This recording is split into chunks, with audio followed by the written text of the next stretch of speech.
Frankly, the bank manager stated, her voice dripping with condescension as she pushed the withdrawal slip back across the marble counter. "We can't serve you here." She leaned in, her smile cold. Perhaps the check-cashing place down the street. "They're more accustomed to handling your type of banking needs." The woman in the simple hoodie met the manager's gaze, a flicker of something unreadable in her eyes. The manager had no idea she was speaking to the CEO, the owner of the very ground she stood on, and the consequences of her words were about to become devastatingly clear. How does it feel to be judged unworthy by the very people you lead? For Eleanor Vance, today wasn't just about finding answers. It was about confronting a painful truth. "I'm sorry, but we can't just hand out cash to anyone who walks in." "Bank manager." Lauren Hayes stated, her voice a cascade of condescension. She pushed the withdrawal slip back across the polished counter towards the unassuming black woman before her.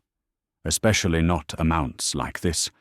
The words ricocheted through the cavernous marble lobby of Meridian Financial's flagship branch, drawing glances. A knot of staff members observed, one whispering audibly to another. "Yeah, right. Doesn't even look like she has that kind of money." A ripple of unkind laughter followed. Standing amidst them, dignity a practiced shield against the mounting humiliation, was Eleanor Vance, the bank's CEO, currently undercover. A sharp memory surfaced, unbidden, a similar dismissal years ago.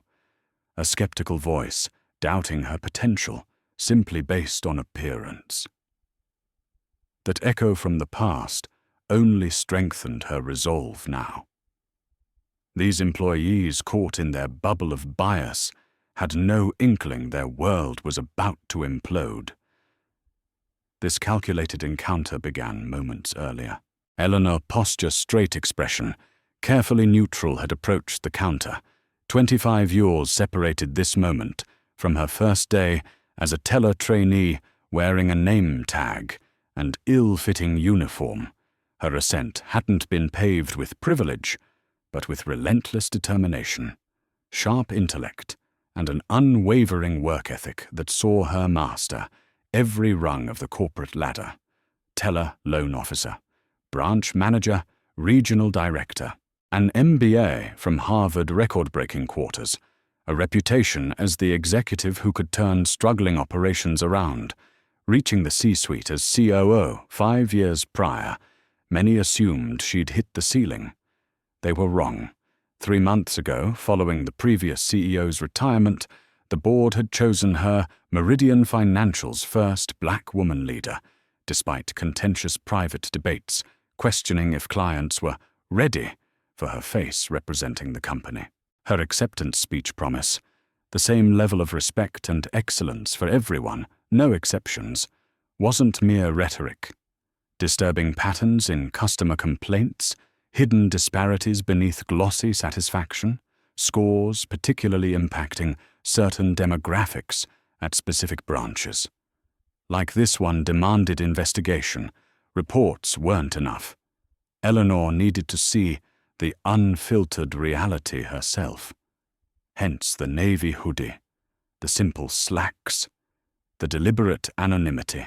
She needed to know what happened when the CEO wasn't watching. Sometimes the most revealing truths aren't spoken, but witnessed. Seated anonymously, Eleanor Vance watched the bank's carefully crafted image unravel one biased interaction at a time. Having stated her purpose was investigation, Eleanor stepped back from the counter after Lauren Hayes' initial dismissal, retreating to a waiting area chair as if considering her options. From this vantage point, ostensibly checking her phone, she began her real work, observing. What unfolded over the next 15 minutes painted a picture far more damning than any internal report could convey. It wasn't just isolated incidents. It was a pattern woven into the fabric of the branch's daily operations. First, a white businessman, sharp suit radiating importance, approached the entrance. Before his expensive shoes even fully crossed the threshold, a staff member intercepted him with a deferential smile.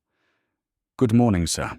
How can we assist you today?" He was immediately ushered towards a private desk, bypassing the queue. Entirely his transaction handled with swift efficiency and murmured pleasantries. Minutes later, an elderly Asian couple entered, quiet and unassuming. They were met with a curt gesture towards the ticket dispenser and the waiting area. No welcoming smile, no offer of assistance, just a pointing finger and an air of dismissal. They took a number and sat down patiently, their faces impassive. Next, a young white woman dressed casually in jeans and a t-shirt approached the quick service counter.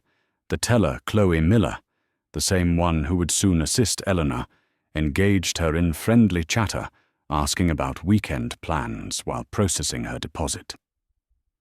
The entire interaction was completed in under 2 minutes, punctuated by laughter. Then, a Hispanic man wearing the unmistakable work clothes of a janitor stepped up to that very same counter. The atmosphere shifted instantly. Suddenly, the teller's expression became guarded. There were requests for multiple forms of identification, questions about the source of the check he presented, a suspicious once-over that lingered uncomfortably. His simple check-cashing request stretched into nearly 10 minutes of scrutiny, the efficiency afforded the previous customer evaporating completely. Eleanor watched this subtle yet undeniable hierarchy of service play out 6 more times. Appearance perceived wealth race. These were the invisible currencies determining the level of respect and efficiency granted within these marble walls. She noted the almost imperceptible change in body language, the forced smiles versus genuine ones, the swift service versus deliberate delays. All the while, her own wait time ticked upwards. 37 minutes had passed since she entered. Despite the branch being only moderately busy, 3 white customers who had arrived after her had already concluded their business and departed. The evidence was irrefutable, playing out in real time. Finally accepting the ticket number she'd discreetly taken earlier was unlikely to be called any time soon, she decided it was time to approach the counter directly. Her investigation was about to enter its most crucial and personal phase. The wait was over. Now, face to face with the system she aimed to understand, Eleanor Vance braced herself for the subtle aggressions she knew were coming. But would she anticipate just how blatant they would become? As Eleanor finally reached the counter, stepping into the space recently vacated by the casually dressed young woman, the atmosphere perceptibly chilled. She met the gaze of the teller, Chloe Miller. The easy smile Chloe had shared with the previous customer vanished, replaced by a neutral, almost wary mask. "How can I help you?" Chloe asked, her tone polite but distinctly cooler. Lacking the earlier warmth, "I'd like to make a withdrawal." "Please," Eleanor stated clearly, sliding her driver's license and a completed withdrawal slip across the smooth marble counter. The requested amount was clearly written, $15,000, sir. Chloe Miller's eyes widened almost imperceptibly as she took the slip. She glanced at the amount, then at Eleanor's simple attire, then back at the slip. A flicker of surprise, perhaps disbelief, crossed her features before being quickly suppressed. She picked up the driver's license, scanned the photo, looked directly at Eleanor's face, then back at the license, a silent, unnecessary verification. "This is a large amount," Chloe said, her voice pitched just slightly higher than before, high enough to carry to the next station. "Yes, it is," Eleanor replied, keeping her voice calm and even. She refused to show any defensiveness. "But it's well within the daily withdrawal limit for my account type." Chloe offered no response. Instead, she hesitated, then turned her head slightly, and whispered something towards Daniel Peterson, the senior teller working at the adjacent window. Daniel, a man who carried himself with an air of bored authority, glanced over at Eleanor, his eyes doing a quick, dismissive sweep. He gave Chloe a curt nod. Then, abandoning his own station, he walked over to stand directly behind Chloe, effectively looming over the counter, and Eleanor. His presence was an immediate, unspoken assertion of control. "Is there a problem here?" Daniel asked, his voice unnecessarily loud, projecting into the lobby. Crucially, he didn't direct the question to his colleague, Chloe, but straight at Eleanor, instantly positioning her as the source of potential trouble. Heads turned throughout the bank. Conversations ceased. Customers waiting in line shifted their gazes drawn to the unfolding mini-drama. An older woman nearby clutched her purse a little tighter, a reflexive gesture of unease. Eleanor felt the familiar weight of collective scrutiny, the silent, immediate judgment, the ingrained assumption that her presence, her request, must somehow be irregular suspect.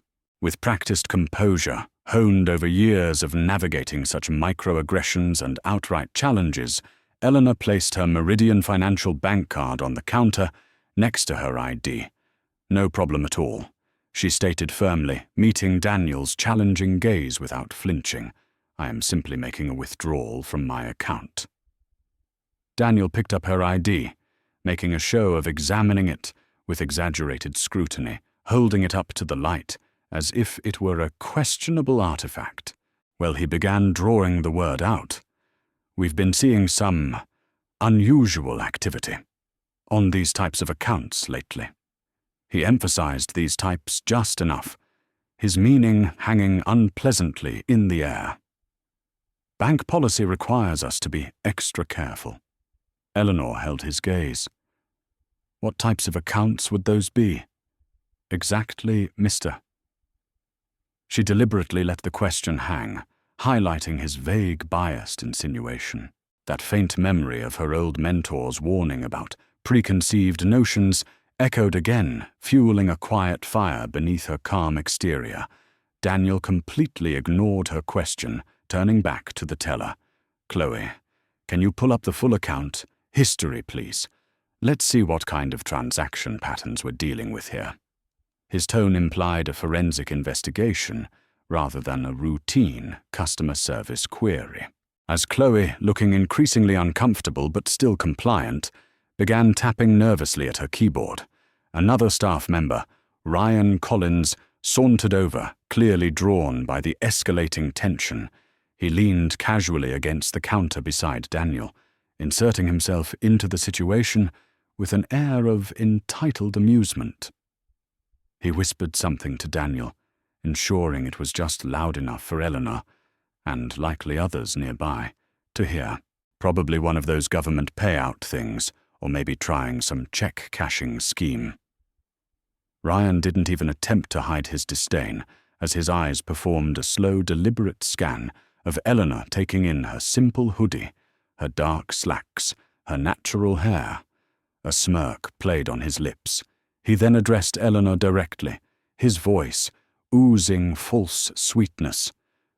"We just need to verify that the funds are actually yours." He smiled a tight, unpleasant expression. "You understand, don't you? It's all for your protection, really." The condescension was thick enough to taste the implication. Clear someone like her couldn't possibly have legitimate access to such funds. The gauntlet had been thrown down. Authority arrives, but will it bring resolution or escalate the injustice? As the branch manager steps forward, the air crackles, promising a confrontation that will expose the rot at the core. The calculated humiliation orchestrated by Daniel Peterson and Ryan Collins was merely the opening act.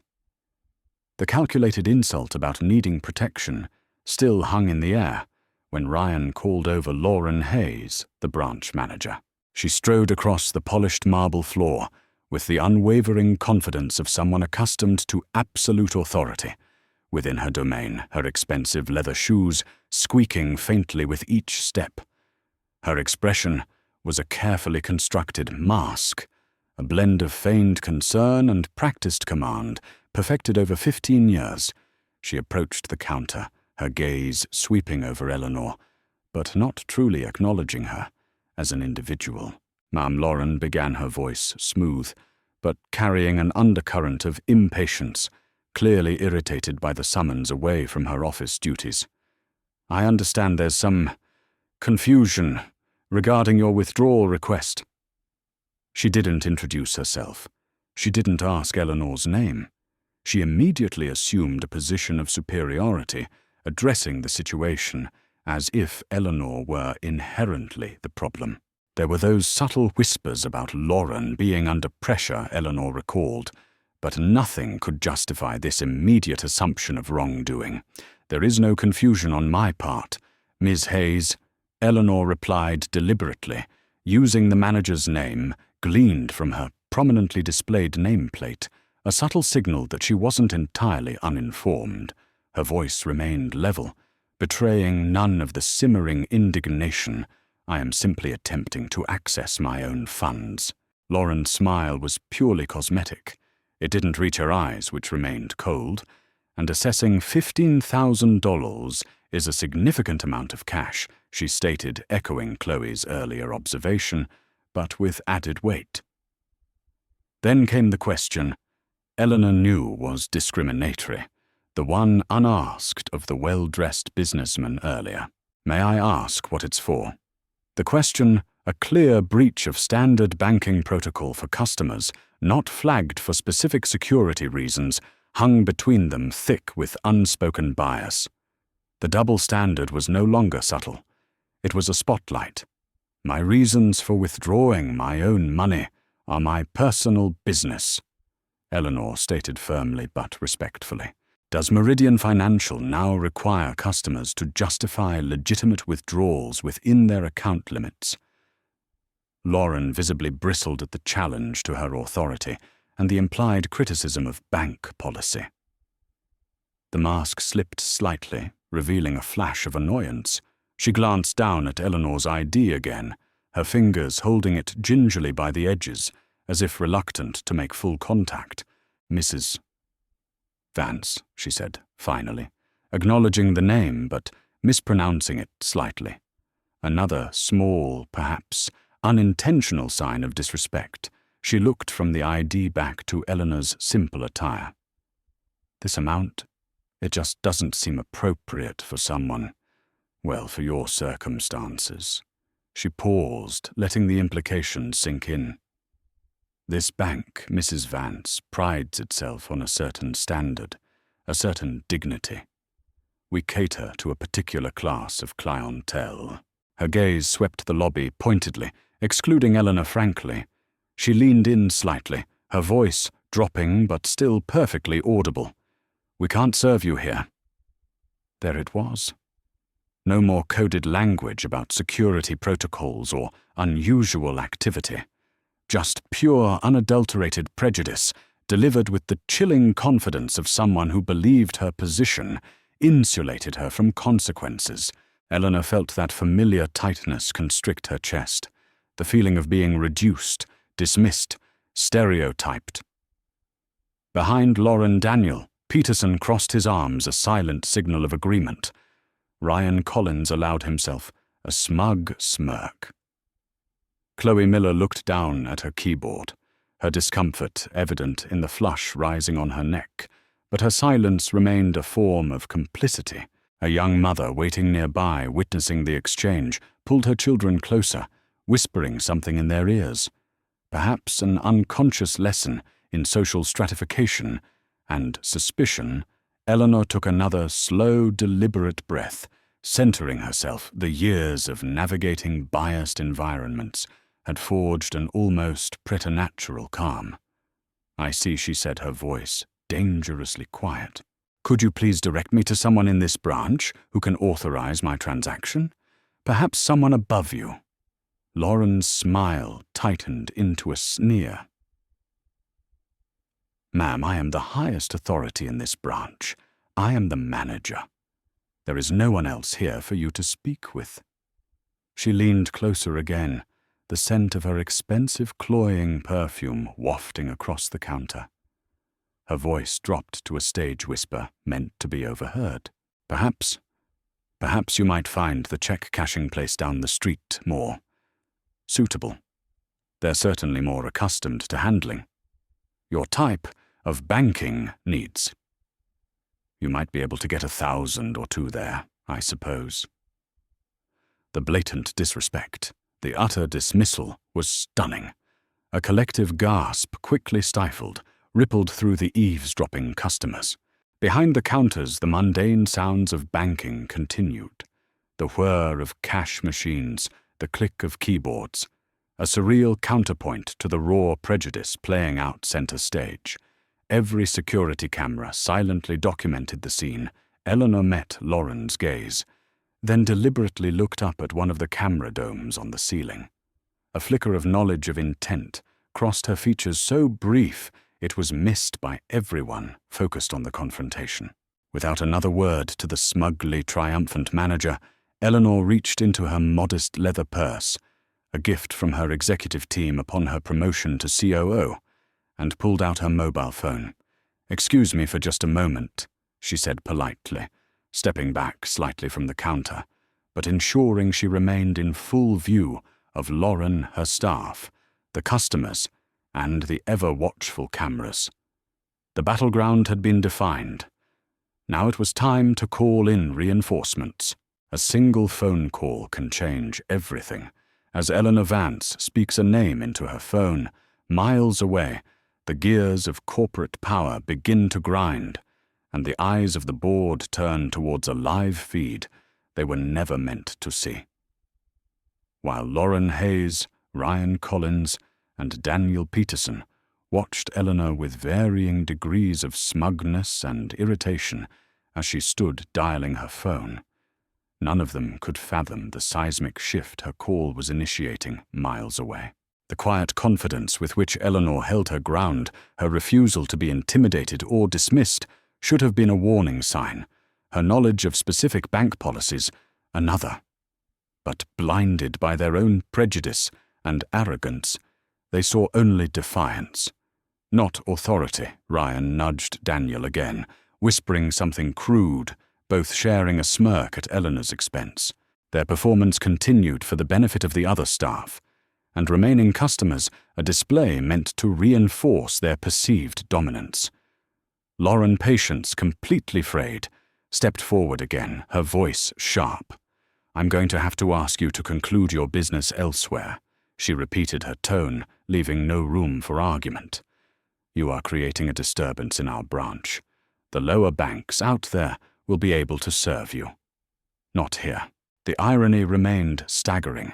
The only disturbance stemmed from their own discriminatory actions. Eleanor, however, was no longer primarily focused on Lauren. Her attention was on the voice on the other end of her call. "Yes, hello?"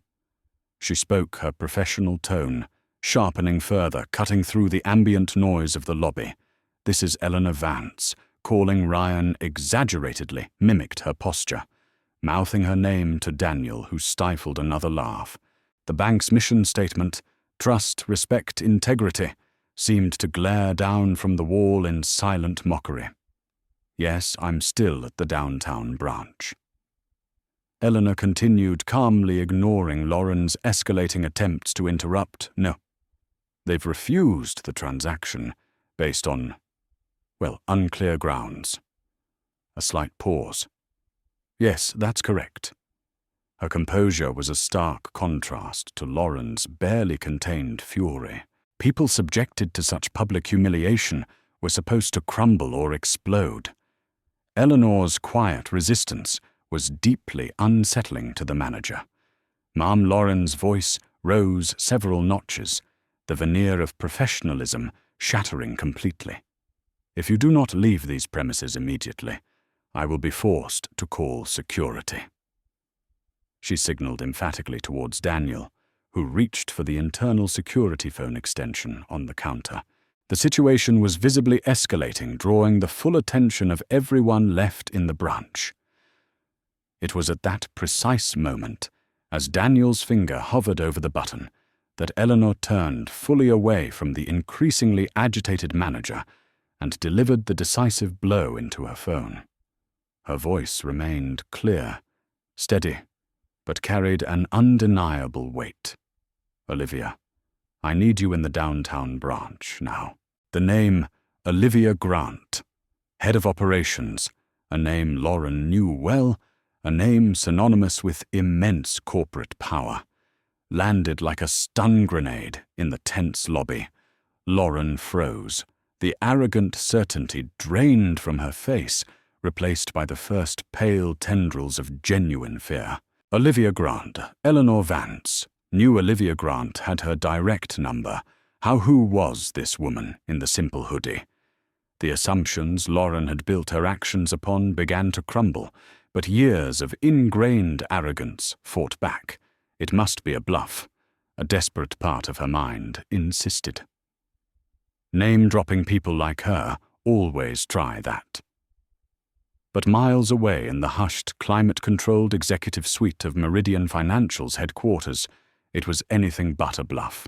Olivia Grant shot bolt upright from her desk the instant she recognized Eleanor's voice and understood the context. Eleanor, her CEO, calling her now from the floor of the flagship branch, needing assistance. This wasn't just irregular, it was unprecedented. Decades of shared battles of navigating corporate minefields as women as allies flashed through Olivia's mind.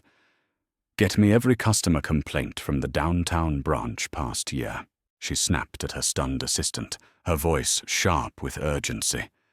"Every single one. Even the ones they tried to bury." As assistants scrambled, Olivia grabbed her tablet and security badge, her mind already racing connecting dots. The recent data anomalies from that branch, the vague rumors about Lauren Hayes' management style. Her designer heels clicked sharply on the polished floor as she bolted towards the private executive elevator, the one with direct, non-stop access to the ground floor. The storm was coming. When authority commands the unjust, where does loyalty lie? A young security guard faces a moral crossroads as the manager's accusations become increasingly unhinged. Lauren Hayes rattled by Eleanor Vance's unexpected phone call, and the mention of Olivia Grant's name decided force was her only remaining option. Her signal to Daniel Peterson was clear, and he quickly relayed the summons. Moments later, the branch security guard, a young man named Kevin Davis, arrived at the counter. Barely 25, new to the job, Kevin looked deeply uncomfortable, his eyes wide, as he took in the tense standoff between the impeccably dressed, furious manager and the inexplicably calm woman in the hoodie. "I need this woman escorted from the premises immediately," Lauren instructed Kevin, deliberately avoiding eye contact with Eleanor, treating her like an object to be removed rather than a person. Her voice carried the absolute certainty of someone whose authority within these walls had never before been seriously questioned. "She's creating a disturbance."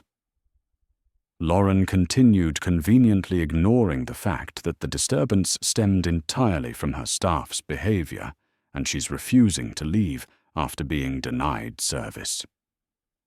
Kevin Davis hesitated.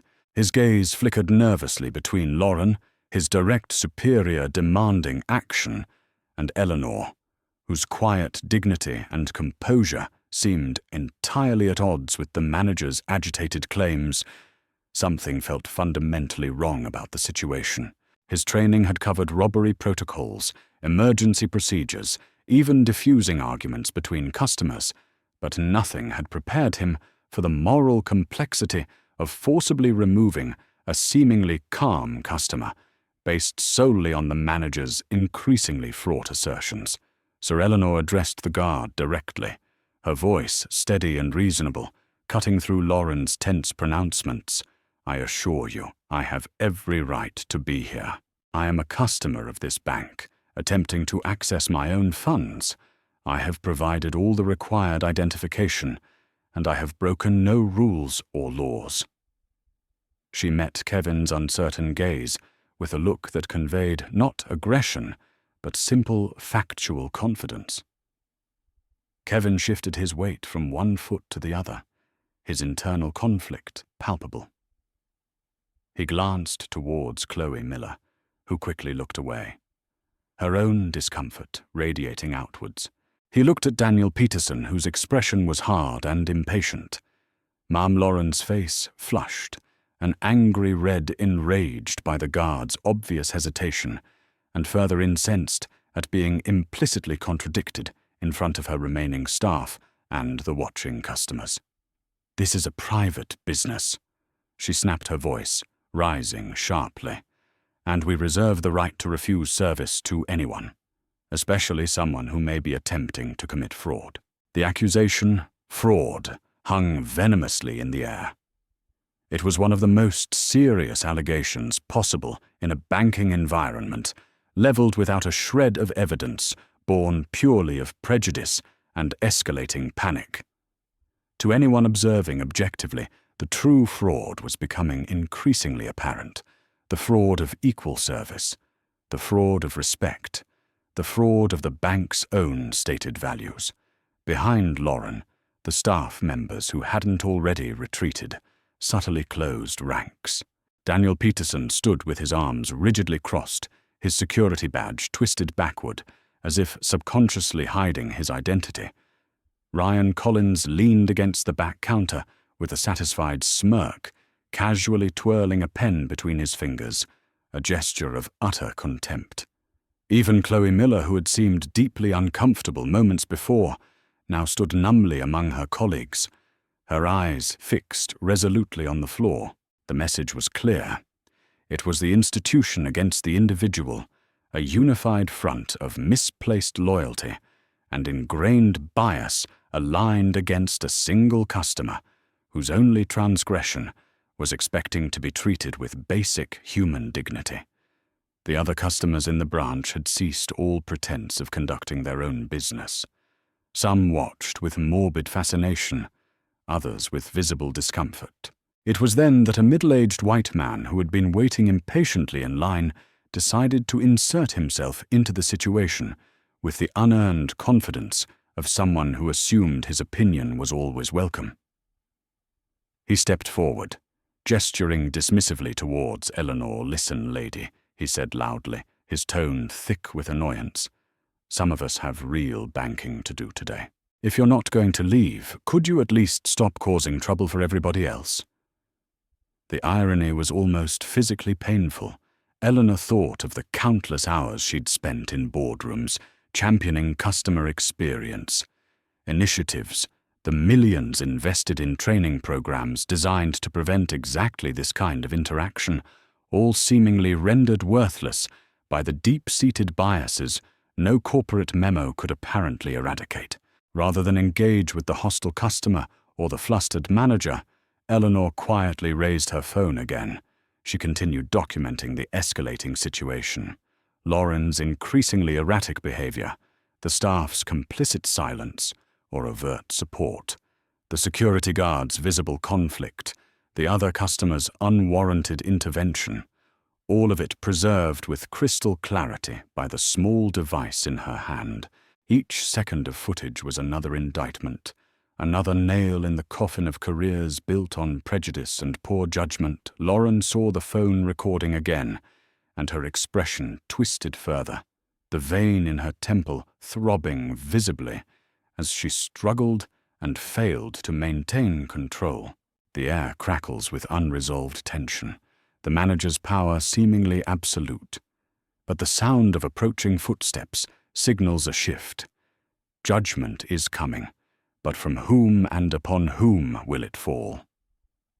Just as Lauren Hayes noticed Eleanor Vance documenting the scene, her face twisting with further indignation at this perceived defiance, a sound cut through the charged atmosphere, the distinct, almost musical chime of the executive elevator arriving in the main lobby. It was an elevator rarely used by branch clientele, reserved for visiting dignitaries and top-level management descending from the upper floors. Lauren's head turned slightly towards the sound, a flicker of annoyance crossing her features. At the interruption, mingled perhaps with a nascent unease, triggered by Eleanor's earlier phone call. The pressure in the lobby seemed to shift, like the sudden drop before a violent storm. Then the grand double doors leading from the elevator bank burst open with such force they slammed against the marble walls, the sound echoing like a thunderclap through the suddenly silent space. Every head, staff, customer, security guard, snapped towards the entrance. Striding into the center of the lobby was Olivia Grant, head of operations for Meridian Financial, second-in-command of the entire multi-billion-dollar corporation. She moved with the focused intensity of a five-star general entering a compromised command post. Her tailored navy suit, immaculate, her expression radiating controlled fury. Her presence alone commanded immediate, absolute attention. "Stop this, immediately." Olivia's voice wasn't loud, but it carried the unmistakable weight of ultimate authority. Not a request, not a suggestion, but an unequivocal command that froze everyone in place. Lauren Hayes's already flushed face paled visibly. Her irritation morphed instantly into confusion, then dawning sickening fear as she recognized the executive bearing down on them. In her 15 years managing this flagship branch, Olivia Grant had visited, perhaps 3 times, always scheduled weeks in advance, always accompanied by a formal agenda and entourage.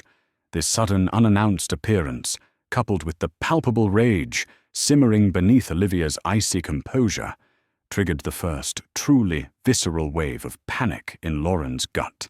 The tight knot of staff members, Daniel Peterson, Ryan Collins, Chloe Miller, who had formed a defiant wall of institutional solidarity behind Lauren just moments before, suddenly seemed to dissolve, their certainty evaporated.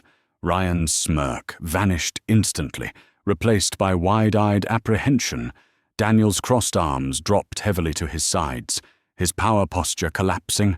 Chloe looked as though she might genuinely faint, the color draining completely from her face. Attempting a desperate grasp at normalcy, Lauren tried to regain control, reflexively smoothing her already neat hair as she stepped forward, forcing a brittle, practiced customer service smile onto her lips. "Ms. Grant, what an unexpected pleasure," she began, her voice unnaturally high-pitched. "Is there something? Do you have any idea who this is?" Olivia cut her off sharply, her voice slicing through Lauren's attempt at pleasantries. She gestured definitively towards Eleanor, who remained standing composedly amidst the chaos, the calm eye of the storm she had summoned. The question hung in the air, heavy and ominous. Lauren's gaze darted from the imposing figure of Olivia Grant to the woman in the simple hoodie, then back again. Confusion warred with the rapidly growing incline of dread. Her mind raced frantically through possibilities. Was this woman a personal friend of Olivia's? A relative of a powerful board member? A secret shopper? A banking regulator conducting a surprise audit? A potential high-net-worth client they'd somehow offended? None of the possibilities explained the sheer, unadulterated fury radiating from the head of operations. The remaining customers in the branch had abandoned all pretense of conducting their own business. Several now had their phones out, openly recording the escalating confrontation. The elderly woman who had been watching intently nodded slowly, a look of grim satisfaction on her face, as if witnessing long overdue justice finally arrive. Kevin Davis, the young security guard caught in the middle, took another deliberate step backward, subtly, but clearly distancing himself from Lauren, instinctively recognizing which side held the true power and the moral high ground. Olivia Grant took another step forward, closing the distance until she stood directly before Eleanor. Her entire demeanor underwent a remarkable transformation. The righteous anger she had directed at Lauren softened instantly, replaced by profound respect and deep regret as she addressed the woman who had been subjected to such shameful treatment in her own institution. Eleanor Olivia said, her voice now filled with genuine warmth and apology, yet carrying clearly throughout the utterly silent lobby. I am so deeply sorry you experienced this, especially here in this branch. She paused, letting the weight of her apology sink in, ensuring every employee heard her deference. Then Olivia turned slowly, deliberately back towards Lauren Hayes and her terrified staff. Her expression hardened once more into a mask of cold, executive fury. Her eyes swept over Lauren, Daniel, Ryan, and Chloe, pinning each of them in place. She drew herself up to her full height and announced, her voice ringing with the clarity and finality of a judge delivering a verdict. This, she declared, gesturing unequivocally towards the woman in the hoodie, is Eleanor Vance, the Chief Executive Officer of Meridian Financial, your boss. The truth is out, shattering illusions and leaving stunned silence in its wake. Now the evidence speaks, excuses crumble, and the weight of authority prepares to deliver its judgment. Olivia Grant's words. This is Eleanor Vance, the Chief Executive Officer of Meridian Financial. Your boss landed like physical blows in the suddenly cavernous silence of the lobby. Lauren Hayes staggered back a step, her face contorting in a mask of disbelief, quickly morphing into pure, unadulterated horror.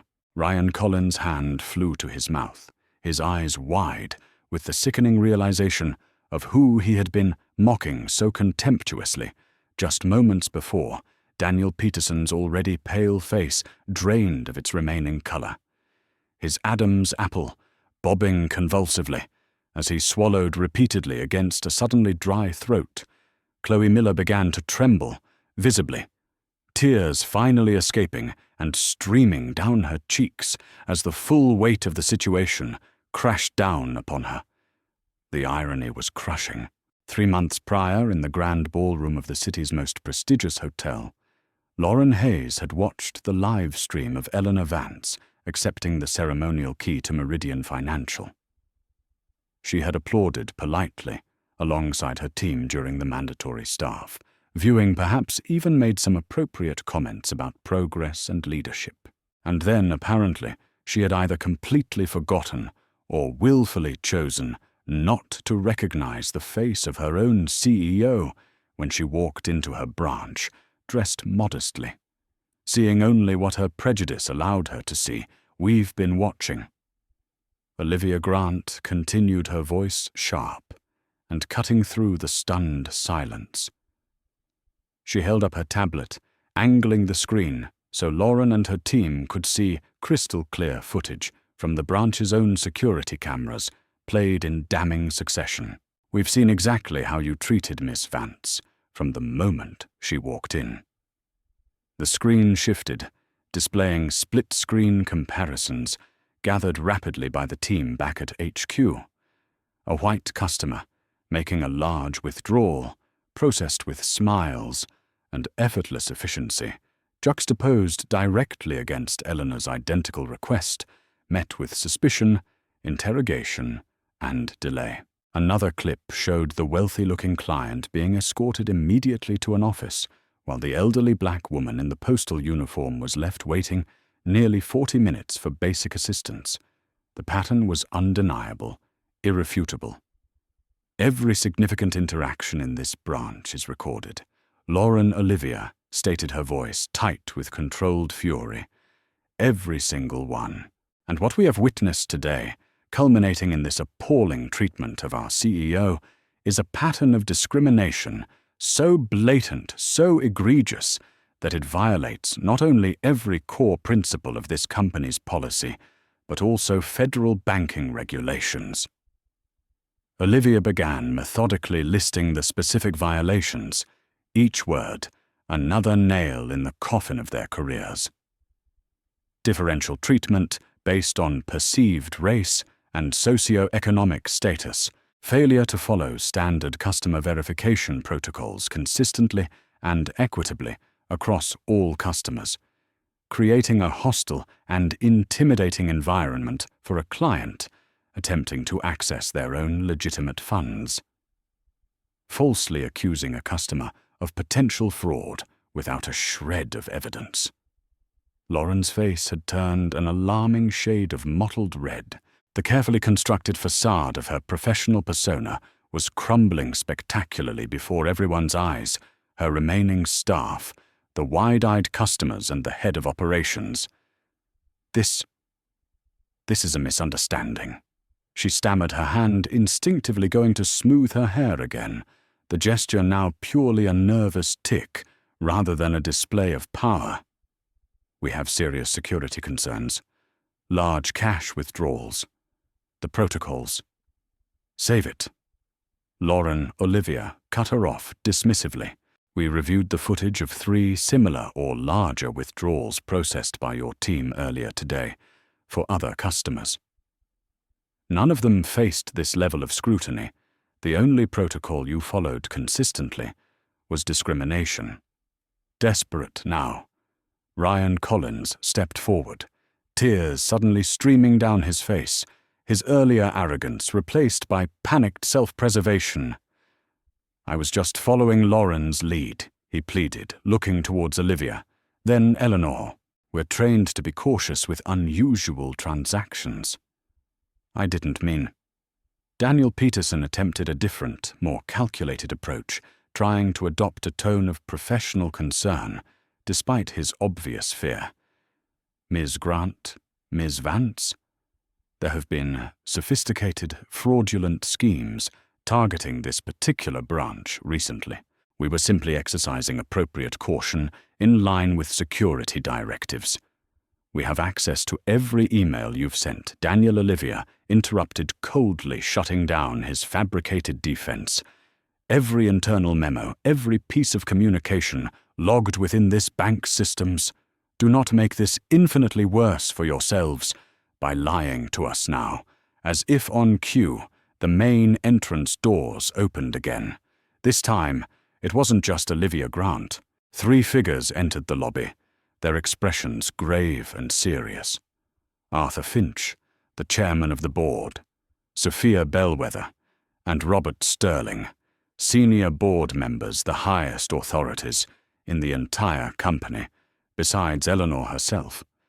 They had come down from the emergency meeting in the executive suite to witness the reckoning firsthand. Their presence elevated what was already a catastrophic personal and professional failure for Lauren and her team into something utterly unprecedented in the bank's long history. Board members simply did not appear on the front lines of daily branch operations, unless something extraordinary, something threatening the very integrity of the institution, demanded their personal attention.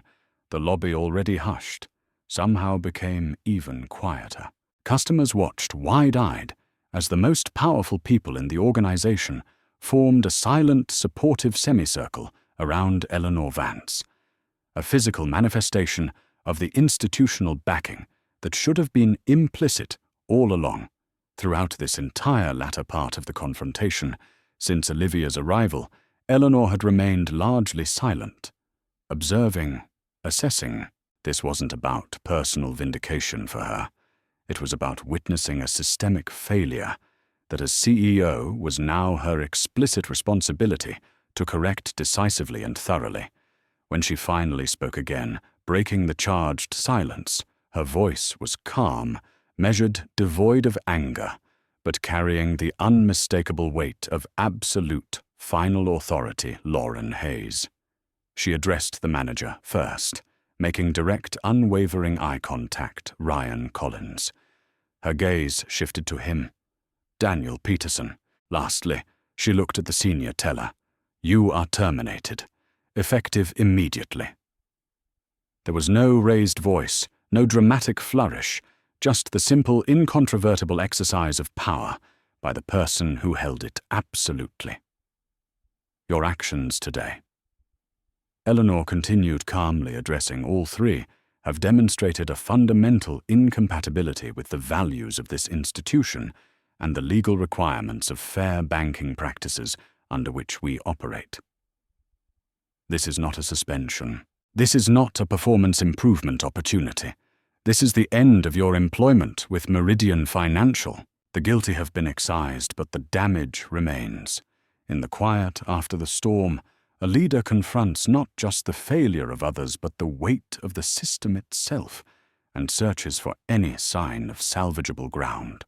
Lauren Hayes's face contorted through a rapid sequence of shock, disbelief, fury, humiliation, and finally the crushing, dawning realization that her carefully constructed 15-year career at Meridian Financial had just ended in spectacular, undeniable public failure of her own making. You can't just...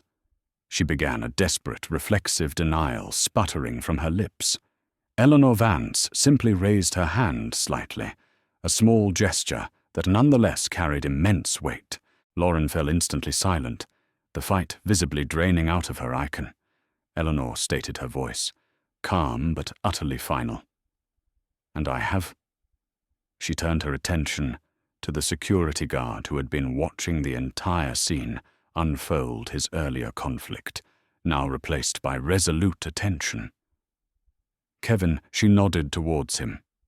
"Please escort these former employees to collect their personal belongings, and then immediately off the premises."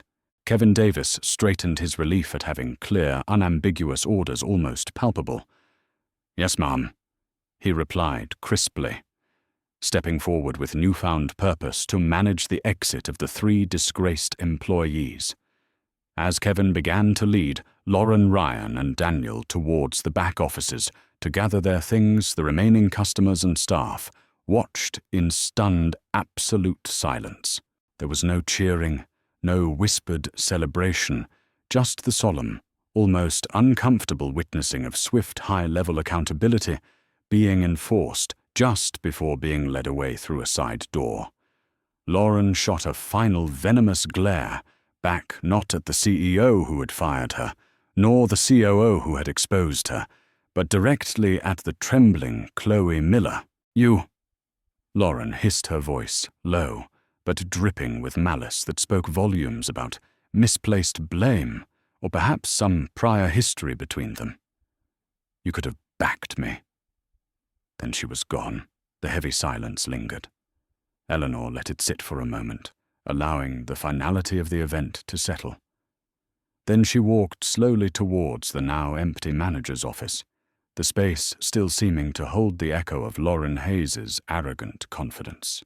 She paused at the large window overlooking the bustling city street below, gazing out but seeing little. The weight of the morning pressed down on her. It wasn't the personal insult that lingered. She had faced far worse over her career. It was the stark, ugly reality of the systemic rot she had just witnessed firsthand, the casual cruelty, the ingrained bias, the complicit silence, all operating openly in her flagship branch. Firing 3 individuals was necessary, but it was merely treating a symptom. The disease ran deeper. Olivia Grant joined her by the window, placing a supportive hand briefly on her shoulder. "The board is fully behind whatever comes next." "Eleanor," Olivia said quietly, "whatever it takes." Eleanor nodded, taking a deep, fortifying breath, turning back towards the lobby. The reflection was over. The work was just beginning. Her eyes scanned the remaining staff members, huddled near the teller line. Their reactions were varied. Some looked pale and shaken, avoiding her gaze entirely. Others seemed simply numb. One older teller, however, met Eleanor's eyes with an expression that looked unmistakably like relief, as if a long festering boil had finally been lanced. Then Eleanor's gaze settled on Chloe Miller. The young teller stood apart from the others, trembling tears still tracking down her face, bracing herself for what she clearly expected to be the inevitable conclusion to her involvement. Eleanor approached her slowly, deliberately. Chloe flinched almost imperceptibly as the CEO stopped before her. Instead of the dismissal Chloe anticipated, Eleanor spoke quietly, her voice low enough that only Chloe could hear clearly, amidst the residual tension. "Tell me, Chloe." Eleanor began, her tone serious, but not unkind. "What were you thinking when all of that was happening?" Chloe looked up, startled by the question, by the invitation to speak, rather than just be judged. I, she stammered, fresh tears welling. I knew it wasn't right, Miss Vance. What they were saying, how they were treating you. It felt wrong, but Lauren is the manager, and Daniel. I was scared. I didn't know what to do. I just froze. Her voice broke on a sob of shame and fear. Eleanor listened intently, searching the young woman's face, hearing the genuine remorse beneath the fear. She saw not the hardened prejudice of the others, but the paralyzing effect of a toxic culture on someone lower down the chain. An opportunity, perhaps, a difficult choice presented itself. With the immediate crisis addressed, the path forward remains uncertain. Can a culture be rebuilt from the ground up? And can leadership emerge from the most unexpected places? Having acknowledged Chloe Miller's remorse and fear, Eleanor Vance turned her attention back to the remaining group of shell-shocked employees huddled near the teller stations. The board members stood silently nearby, observing, lending their implicit support to whatever actions their CEO deemed necessary next. Olivia Grant had already stepped aside, discreetly coordinating with headquarters via her tablet, initiating the rarely used emergency protocols, transferring management authority from Lauren Hayes, securing access credentials, establishing temporary leadership structures until permanent replacements could be vetted and installed. The practicalities of the transition were already underway. Eleanor addressed the assembled staff, her voice calm, but imbued with an undeniable resolve that commanded their full attention. "What happened here today?" She began, her gaze sweeping across their faces.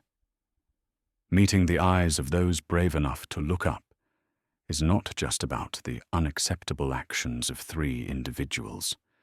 It is about a culture, a complacency, perhaps, that allowed those actions, those attitudes to seem permissible, a culture that allowed bias to override policy and basic human decency. She saw nods of shame-faced acknowledgement from some, while others continued to stare blankly, perhaps still processing the magnitude of the morning's events. The older teller, who had looked relieved earlier, now nodded more emphatically. "That culture ends today," Eleanor stated firmly. "Meridian. Financial exists to serve all customers, with dignity, with respect, and with absolute fairness. These are not just words on our mission statement hanging on the wall behind me. They are the non-negotiable standard by which every single interaction within this bank, from this moment forward, will be measured." She paused, letting the weight of her words sink in. Every branch, every department, every single role in this organization will be evaluated moving forward, not just on profitability, though that remains important, but on equitable service, on fostering an environment where both employees and customers feel valued and respected, regardless of their background or appearance. The metrics we value will reflect the company we intend to be. Then, turning back towards the still trembling Chloe Miller, Eleanor made the decision that would send ripples through the entire organization. She saw the young woman's fear, her remorse, but also the flicker of awareness, the recognition of wrongness that had been absent in the others. It was a risk, certainly, but leadership sometimes required betting on potential, on the possibility of growth, learning to stand up against wrongdoing. Chloe Eleanor said, her voice softening slightly, but still audible to the group. Especially when it comes from figures of authority, is one of the hardest skills to develop, but it is also one of the most valuable. She paused for effect. That is why Chloe Miller, effective. Immediately, you are being promoted to interim branch manager for this location." A collective gasp, sharp and audible, rippled through the staff members. Even Olivia Grant raised an eyebrow almost imperceptibly. Chloe's eyes widened in utter shock, disbelief, warring with confusion. But Ms. Vance, I'm just a teller. I failed to." "You are someone," Eleanor cut in gently but firmly, "who recognized that what was happening was fundamentally wrong, even if you felt you lacked the tools or the confidence in that moment to stop it. That awareness, Chloe, that nascent moral compass, is the foundation we need to build upon here. You will have comprehensive support. You will have training. You will have resources poured into this branch. But more importantly, you will bring the perspective of someone who has seen firsthand how things can go terribly wrong, and who I believe is now committed to making them right." The decision was audacious, unconventional, but deeply symbolic. It signaled that accountability went both ways: punishment for transgression, but also opportunity for those who demonstrated genuine remorse and a willingness to learn. The next morning, proving Eleanor's gamble might pay off, Chloe, looking both overwhelmed and fiercely determined, held her first brief staff meeting. Her initial directive wasn't about sales targets or transaction times. It was about proactive, respectful customer engagement. And then she led by example, personally spending nearly an hour patiently assisting an elderly, visibly hesitant customer navigate a complex international money transfer, explaining every step with kindness and clarity. A small, tangible action that spoke volumes, setting a new, immediate tone for the branch's path forward. The internal cleanup has begun, but true change requires transparency and systemic overhaul. Now facing the world, Meridian Financial must make a public stand. Will words translate into meaningful action? 3 days after the tumultuous events at the flagship branch, Eleanor Vance stood behind a different kind of counter, a polished podium emblazoned with the Meridian Financial logo, facing a sea of journalists, flashing cameras and recording devices. The press conference had been hastily arranged, but meticulously choreographed by Olivia Grant and her team to deliver a clear, powerful message, leaving no room for ambiguity about the bank's future direction. Eleanor's professional attire and commanding presence offered a stark, deliberate contrast to the modest clothing she had worn during her undercover visit just days earlier. The board members, Arthur Finch, Sophia Bellwether, Robert Sterling, flanked her on the stage, their unified presence a carefully constructed public demonstration of institutional commitment to the path she was about to lay out. What the assembled press didn't know, of course, was how contentious the emergency board meeting following the incident had truly been. Several members had initially balked at the unprecedented scale of the investment Eleanor demanded, and the potential reputational damage from such a public admission of fault. It had taken Eleanor laying out, with cold, hard clarity, the significant legal, financial, and ethical risks of inaction, bolstered by the undeniable evidence from the branch security footage, to finally bring the last holdouts around. Now they stood beside her outwardly, at least committed to the transformation she was spearheading. "Good morning," Eleanor began, her voice, calm and resonant, filling the crowded conference room. "Today, Meridian Financial is announcing our new equitable banking initiative." She paused, letting the name sink in. This comprehensive program represents an immediate investment of $50 million, dedicated to fundamentally reshaping our approach to customer service, community engagement, and internal accountability.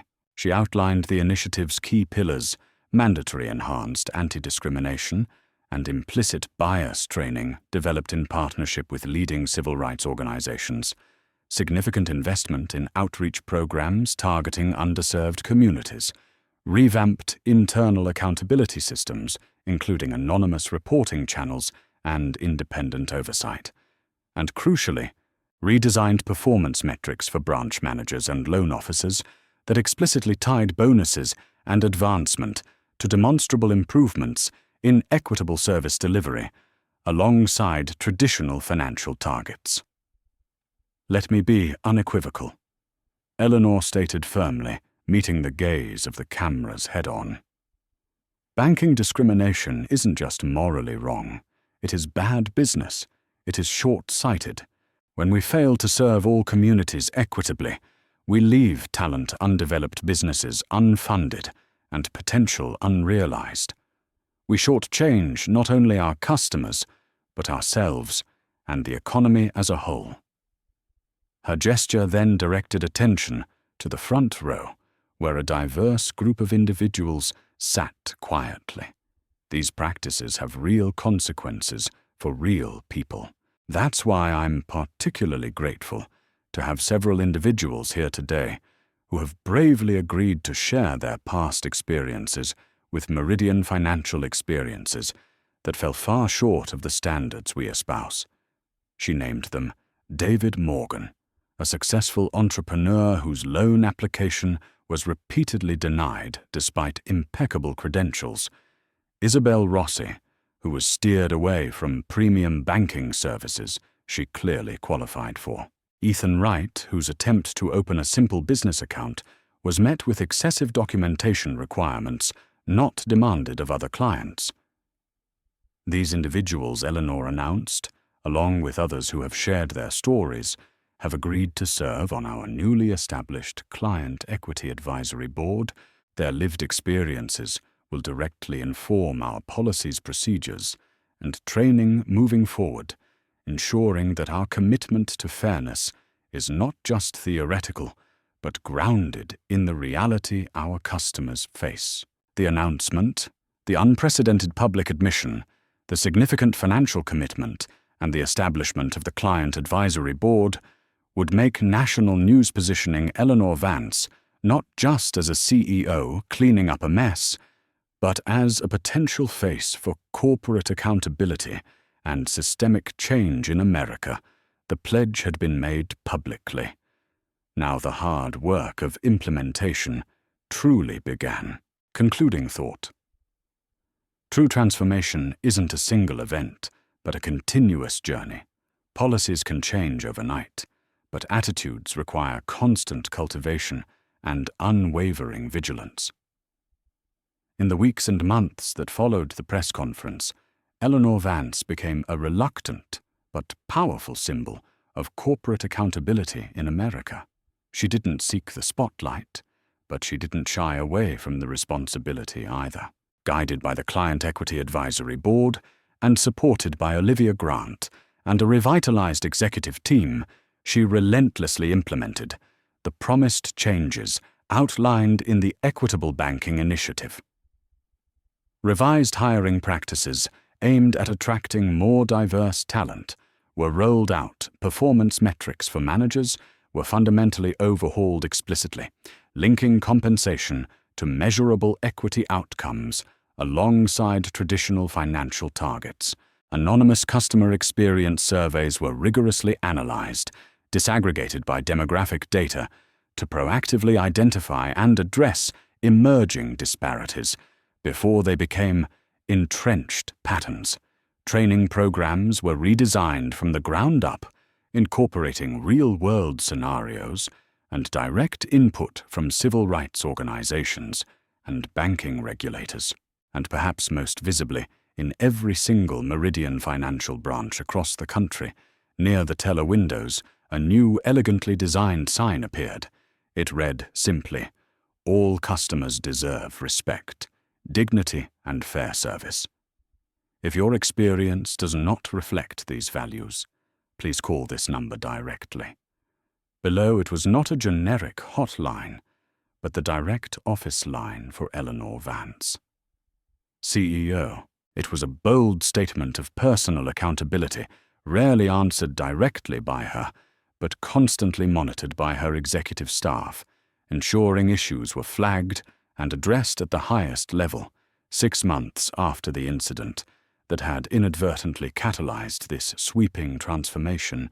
Eleanor once again donned casual clothing, simple slacks, a different hoodie, and visited several branches unannounced. This time her purpose wasn't to expose discrimination, but to witness the changes taking root, to gauge the effectiveness of the new policies and training, to listen. She saw undeniable improvements. Interactions seemed generally more consistent. Staff appeared more consciously attentive to diverse clientele, and the overt hostility she had experienced was absent. She saw Chloe Miller thriving in her interim role at the flagship branch, leading with a quiet determination, born of experience. Yet Eleanor also observed lingering hesitations, the subtle persistence of ingrained habits, slow to die. In one suburban branch, she overheard a hushed conversation between 2 veteran tellers, subtly questioning the necessity of the new sensitivity rules, changing policies. Eleanor knew was the essential first step. Changing long-held attitudes, unconscious biases, and workplace cultures. That was the long, arduous, ongoing work. The peace Meridian Financial was beginning to experience was real, but it was an earned peace demanding constant vigilance. The scars from past failures remained serving as necessary reminders. The transformation had begun decisively and powerfully, but the journey towards true, deeply embedded equity she understood was far from over. It required unwavering commitment every single day. How often do we truly see the person standing before us, beyond the surface, beyond our own assumptions? Eleanor Vance's journey reminds us that dignity isn't defined by attire or appearance, and potential can be hidden beneath the most unexpected exteriors. It's easy to judge, to categorize, but perhaps harder, and infinitely more valuable to pause and offer respect at first. Maybe we've all felt underestimated at times, or perhaps witnessed moments where snap judgments overshadowed fairness, that quiet battle for recognition, for equitable treatment. It's a current that runs deep in the human experience, isn't it? This story truly resonated with us, sparking conversations about perception, courage, and the long path toward meaningful change. We believe these journeys, even fictional ones, have the power to connect us, and we'd love to know how it connected with you. What part of Eleanor's experience, or the reactions of the staff, made you think the most? Was it the initial judgment, the bystander effect, or the difficult steps towards accountability? Share your reflections in the comments below. Let's discuss the moments that mattered. If Eleanor's stand for dignity and fairness touched your heart, please give this video a like. And if you feel this story carries a message that others might find valuable or encouraging, please consider sharing it to join us for more stories that explore the complexities of human nature and the pursuit of justice. Don't forget to subscribe to the channel and ring that notification bell so you won't miss our next emotional journey together. Thank you for watching and for being part of our community. Until next time, take care.